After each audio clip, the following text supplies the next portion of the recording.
Ministers who put a high value on lifestyle and appearance, and yet charge the poor so much for their teachings that they can't receive the teachings and grow in the Lord. We have failed the Lord. If we do this, we are failing God. For is it not written, shepherds of Israel who have been feeding yourselves, should not shepherds feed the sheep? You eat the fat, you clothe yourselves with wool, you slaughter the fat ones, but you do not feed the sheep. The weak you have not strengthened. This is what I'm talking about. These people are weak. They're the ones who need these teachings. They're the ones who need to be strengthened. You know, as shepherds, we're here to feed the sheep. We're not here to fatten our purses. God has given these teachings freely. And people who have money support these ministries.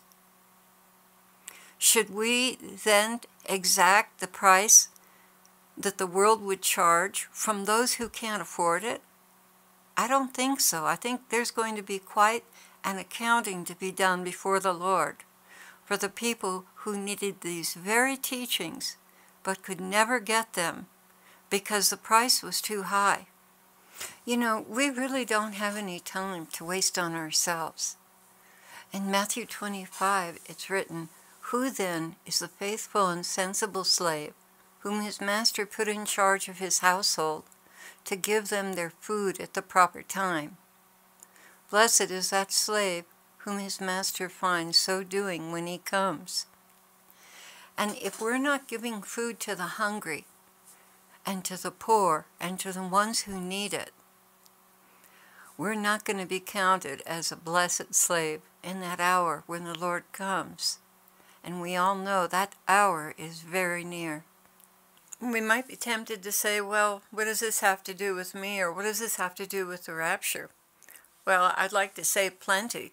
Do you think a just and loving God who sees the needs of the poor right in our own backyard, constantly ignored and passed over, while wealth is applauded in the church, do you see the Lord taking this woman for his bride? I don't see that. God help us. In conclusion, I'd like to say I challenge you wealthy Christian teachers to make room for the poor in your teachings. The poor who live in the neighborhoods you pass through on the way to work. The poor in your own backyard, not the poor in faraway countries. And to every family enrolled in the food stamp program, or those living in substandard housing or driving substandard cars with many children in the family, please consider their greater need for your teachings and make the appropriate arrangements to see to it that they get them without sacrificing their over-the-counter medicines and car expenses to have just one of your teaching CDs. Please consider what I'm saying. They need those teachings more than the people who can afford them. In conclusion, thank you for listening and taking these suggestions to heart. And the Lord bless you as you bless others.